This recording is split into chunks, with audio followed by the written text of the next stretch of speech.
নেকি কি? একসাথে বলো তো, নেকি কি? মানুষকে গালি দেওয়া উত্তম চরিত্র? হিংসা করা উত্তম চরিত্র? বাবা মায়ের সাথে বেয়াদবি করা উত্তম চরিত্র? কোরআন সুন্নাহর প্রতি উদাসীন হওয়া উত্তম চরিত্র? মানুষের স্ত্রী কন্যার দিকে তাকিয়ে থাকা উত্তম চরিত্র? বিড়ি, সিগারেট, মদ, গাঁজা, সিনেমা, নাটক, গান বাজনা, হইহুল্লুর, এগুলো উত্তম চরিত্র? তাহলে নেকি কি? নেকি কি? উত্তম চরিত্র। আর গুনাহ কি? যা তোমার মনকে সংশয়ের মধ্যে ফেলে এবং যেটা তুমি চাও মানুষ না জানুক আমার ব্যাপারে,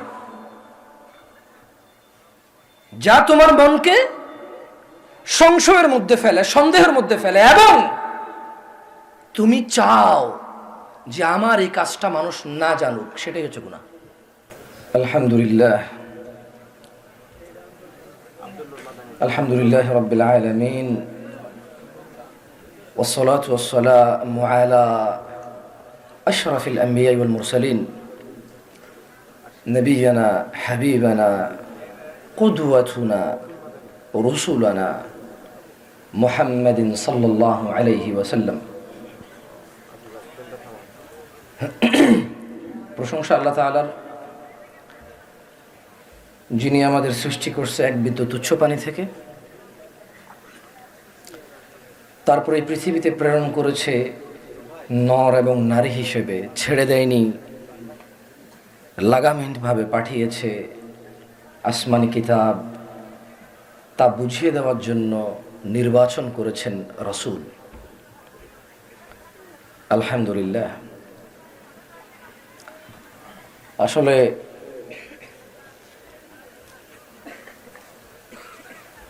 কত শুনবেন আর বলেন,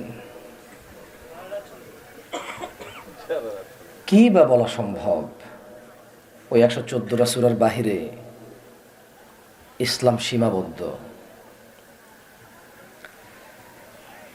কারণ তিনি সুবহানাহু ওয়া তাআলা বলেছে আতিউল্লাহ। ওই একজন মানুষ, মহামানুষ মুস্তাফা আলাইহিস সালাম, ওনার এই নবুয়তি 23 বছরের জীবনে ইসলামটা সীমাবদ্ধ। 1450 বছর থেকে আলেম ওলামারা এই 23 বছর আর ওই 114টা সূরা থেকেই কথা বলেছে। এটাই ইসলাম। নতুন নতুন মুখ, নতুন নতুন কণ্ঠে পুরনো কথা আর কত হবে? এক বৈঠকে 20-25 জন, 30 জন বক্তার কথা শুনে বক্তার নাম মনে রাখাও তো কঠিন, ওয়াজ কিভাবে মনে থাকবে? টু বি অনেস্ট, আমি যদি ওনাদেরকে আগে থেকে না চিনতাম, 20 জন হলে প্রথম একদিন আইসা যত ঘন্টাই আমার শুনেন, আমি ওনাদের নামও মনে রাখা কঠিন আমার জন্য। কারণ 20 জন নতুন মানুষ। এই ছোট ভাই, তোমরা কথা বলিও না কেমন? ভাই একটু বলি চলে যাব। আমার অভ্যাসই হচ্ছে অল্প কথা বলার। অল্প কথা বলতে এত অল্প বলি না, মানে ওয়াজের জন্য তো আসলে 20-30-35 মিনিট অনেক কম। তো সেই হিসেবে আমি বেশি কথা বললেও 50 মিনিট বলি, আর এখানে তো কম বলার ইচ্ছা আছে। তোমরা কথা বলিও না। কি বলা যায় বলেন তো? জানা হারাম আমরা জানি, সুদ হারাম আমরা জানি, ইভেন আচ্ছা বলেন তো, সুদের গুনাহের সর্বনিম্ন স্তরের গুনাহটা কি দেখছেন? এটুকু পর্যন্ত আমরা জানি। তো কি বলবো এখানে এসে? যাক, সামান্য কিছু নসিহত করি। ইরান, ইসরায়েল, আমেরিকা, সৌদি আরবের বাহিরে এবার একটু বাংলাদেশে আসি পাশাপাশি।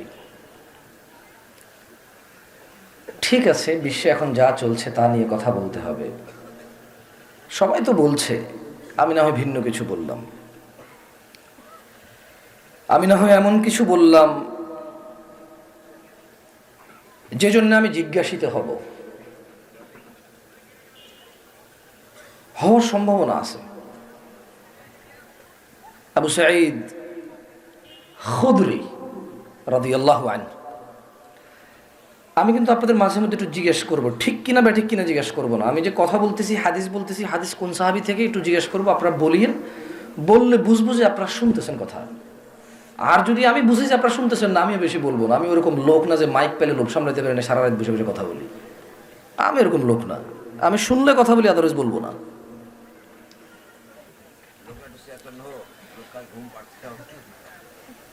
সাহাবীর নাম কি? মাশাআল্লাহ আলাইকুম, বারাকাল্লাহু ফিকুম। আবু সাঈদ খুদরি রাদিয়াল্লাহু আনহু থেকে বর্ণিত, তিনি বলেন রাসূল সাল্লাল্লাহু আলাইহি ওয়াসাল্লাম বলেছে, তোমাদের মধ্যে কেউ কোনো মানে যে কোনো সিগারেট খাওয়া কি অন্যায়?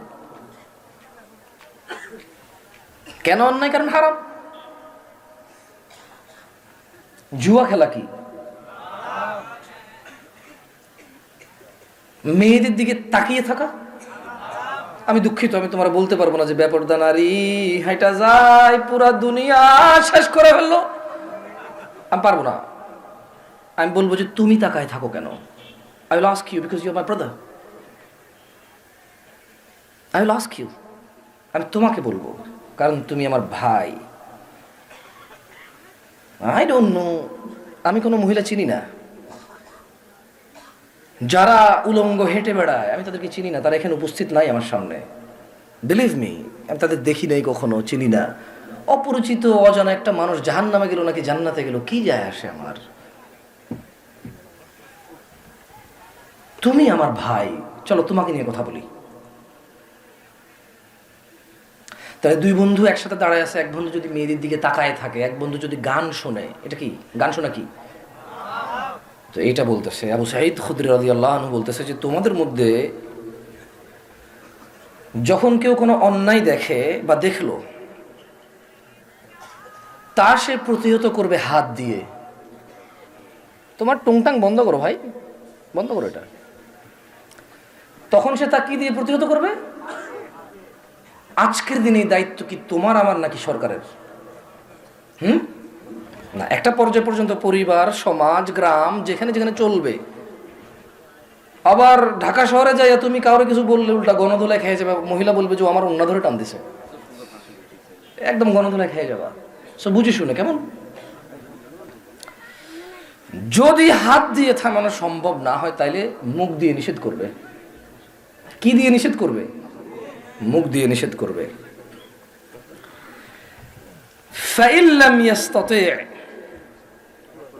যদি মুখ দিয়েও না পারে, ফাবিলিসানি,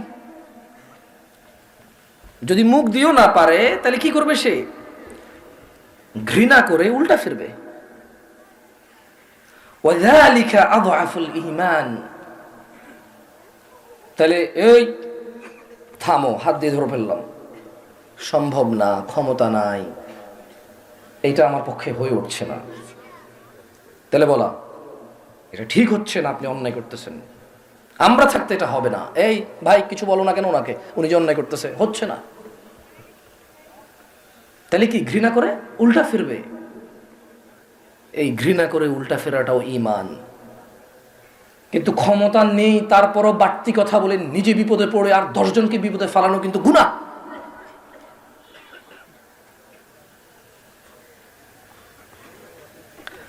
তো এখানে ওয়াজ মাহফিলে অধিকাংশ শ্রোতা বোঝে যে এইটা, আমি আসলে এখানে এই বিষয়ে কথা বলতেছি না, আমি অল ওভারঅল বাংলাদেশের ওয়াজ মাহফিল নিয়ে কথা বলতেছি, ইনক্লুডিং এটাও। শ্রোতা পছন্দ মতো লোকজন আছে, কাউকে দেখার ইচ্ছা, কাউকে দেখার শখ, কাউকে তার পছন্দ, তার জীবনের কোনো কিছু একটা পাল্টে গেছে, মুখের কথা শুনে আর কারো কথা তার ভালো লাগে না। বক্তা হয়ে গেছে প্রেমিকের মতো এখন, আমি মুখরে ভালোবাসি, বাকি কাউকে ভালোবাসি না। আরে ভাই, বক্তা, লেকচারার, দায়ী, খতিব প্রেমিকা না তো যে তোমার জন্য মানে চরিত্রহীনের দাবি তুলবে যে সবার বক্তব্য শুনলে। আবুল আব্বাস সাহেল ইবনে সাঈদ আস-সাঈদী রাদিয়াল্লাহু আনহু থেকে বর্ণিত, তিনি রাদিয়াল্লাহু আনহু বলেন রাসূল সাল্লাল্লাহু আলাইহি ওয়াসাল্লাম বলেছেন, এক ব্যক্তি নবী সাল্লাল্লাহু আলাইহি ওয়াসাল্লামকে, নবী সাল্লাল্লাহু আলাইহি ওয়াসাল্লামের কাছে উপস্থিত হয়ে বলল, হে আল্লাহর রাসূল, আমাকে এমন কাজ বলুন যা করলে আল্লাহ আমাকে ভালোবাসবে, মানুষও আমাকে ভালোবাসবে। বলেন তো সে কি জানতে চাইছে?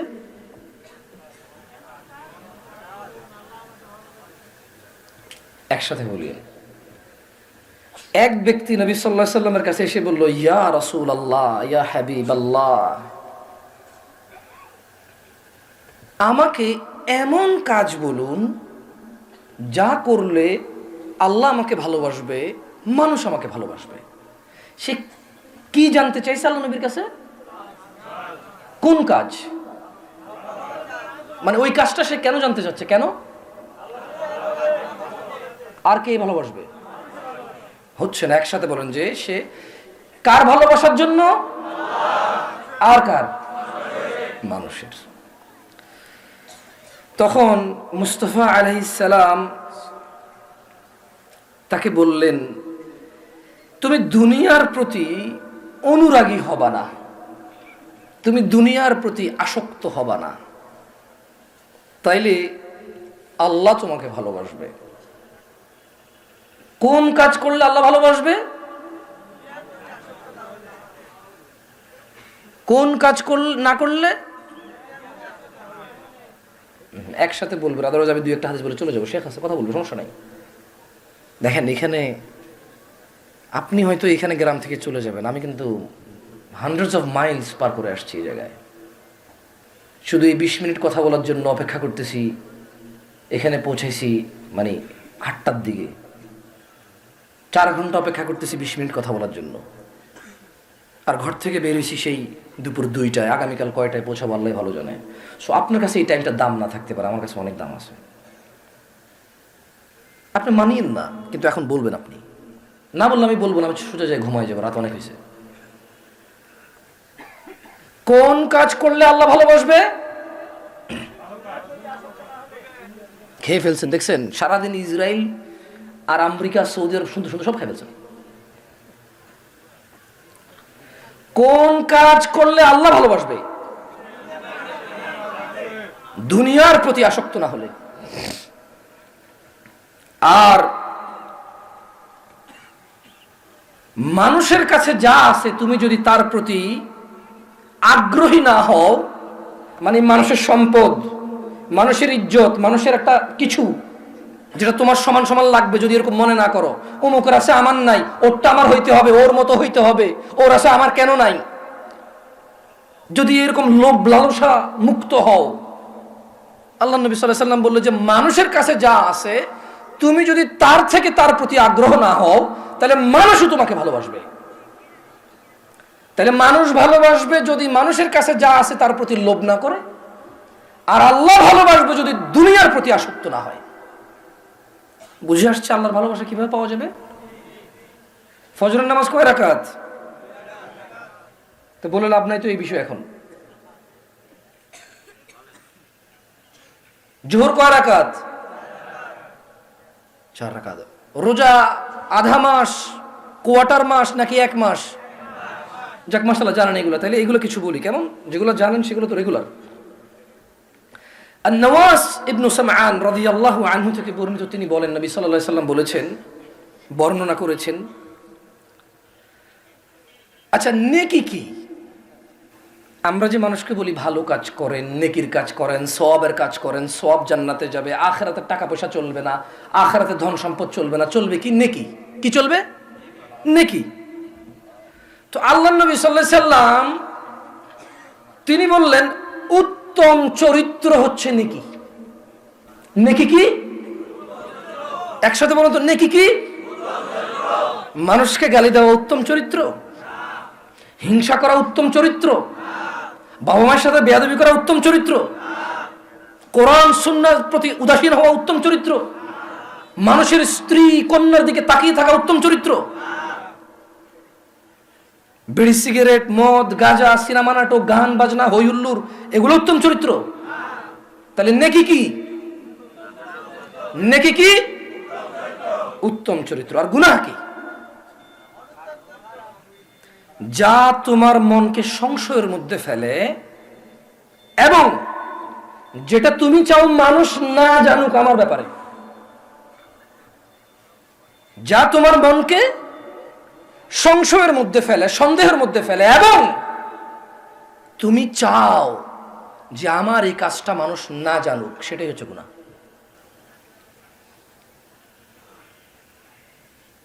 ছোট্ট একটা 12 বছরের মেয়ের বাবা সিনেমায় একটা 12 বছরের মেয়েকে উলঙ্গ নাচতে দেখে খুশি পায়, তৃপ্তি পায়।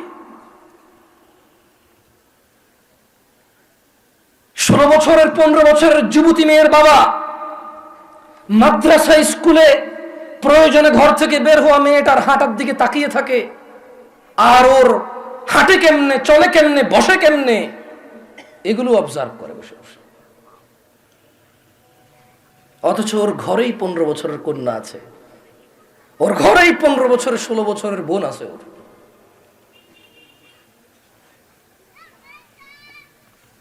তাহলে গুনাহ হচ্ছে তুমি যা মানুষ জানুক অপছন্দ করো তোমার ব্যাপারে, এবং সংশয় যা তোমার মধ্যে আছে। আর নেকি হচ্ছে উত্তম চরিত্র। আবু মালিক আল হারিস ইবনে আশিম আল আশআরী রাদিয়াল্লাহু আনহু থেকে বর্ণিত, তিনি বলেন নবী সাল্লাল্লাহু আলাইহি ওয়াসাল্লাম বলেছেন, আমি আসলে এরপর আরেকটা হাদিস বলে আমার বক্তব্য শেষ করবো। ফয়দুল শেখ আবু বকর জাকারিয়া হাফিজুল্লাহ আছেন। দেখেন একটা কথা আপনাকে বলি, ধরেন এখানে রুই মাছ 1 কেজি ওজনের একটা আছে, একটা কাতলা মাছ আছে 1 কেজি ওজনের, একটা ইলিশ মাছ আছে 1 কেজি ওজনের। আপনাকে যদি বলে 3টা থেকে কোনটা নিব, আপনি কোনটা নেবেন? মাশাআল্লাহ। আপনাকে যদি বলে যে এইখানে একটা জমি আছে 2 গন্ডা, আর একটা জমি আছে 4 গন্ডা, আর একটা জমি আছে 8 গন্ডা, 3টার যে কোনো একটা নিতে পারবা, কোনটা নিবা? আপনি কোনটা নেবেন? মাশাআল্লাহ। কিন্তু হুজুরের ক্ষেত্রে আপনার জামশেদ মজুমদার লাগবে বেশি। তাহলে ইলমের সাথে ধোঁকা, নিজের উপরে নিজের জুলুম, কাকে প্রাধান্য দিবেন এই সিদ্ধান্তে নিজের মন মানিকে প্রাধান্য দেওয়া। বক্তা প্রাধান্য পাওয়া উচিত নাকি আলেম প্রাধান্য পাওয়া উচিত? আমি বলছি না প্রাধান্য পায় না, এটা আমি বলছি না, কিন্তু আপনাদের কি মনে হয় না যে যে যত বেশি জ্ঞানী তার কথার মধ্যে তত বেশি আমার জন্য মঙ্গল এবং সফলতা আছে? মনে হয় না এরকম? কিন্তু আপনারা আলেমদের ক্ষেত্রে ইনসাফ করেন না, অসুবিধা নেই, নিজেরাই ঠকেন। আমি ওনাদের কথা শুনে বক্তা হয়ে গেছি, আপনি আমার কথা শুনে কি হয়েছেন? আমি ওনাদের বই পড়ে এখানে এসে বক্তব্য দেই, আমি ওনাদের লেকচার শুনছি ছোটবেলায়, এরপরে বই পড়ছি ওনাদের অনেক, এখন এসে কথা বলতেছি আলহামদুলিল্লাহ। আমি তো গত 12 বছর কথা বলি, আমার বক্তব্য শুনে কে বক্তা হয়েছে, আমি কি লিখছি, কোথায় আমার বই, কে পড়ছে আমার বই, কি হয়েছে আমার পড়া লোকে, আমি জানি না। হয়তো সামান্য কিছুক্ষণ মানুষের রিয়েলাইজেশন আসে যে এই ভুল থেকে বের হওয়া উচিত, ওই ভুল থেকে বের হওয়া উচিত। যাই হোক, আল্লাহ আমাদেরকে বুঝার তৌফিক দান করুক। আমি একটা হাদিস বলবো, হাদিসের মধ্যে এটাই আমার শেষ হবে এবং এরপর আমি বক্তব্য ছেড়ে দেব। আন আবি আব্দুল্লাহ জাবির ইবনে আব্দুল্লাহ আল আনসারী রাদিয়াল্লাহু আনহুমা আন্না রাজুলান সাআলা রাসূলুল্লাহ সাল্লাল্লাহু আলাইহি ওয়াসাল্লাম ফাকাল। আবু আব্দুল্লাহ জাবির ইবনে আব্দুল্লাহ আল আনসারী রাদিয়াল্লাহু আনহু থেকে বর্ণিত, তিনি বলেন, আন্না রাজুলান,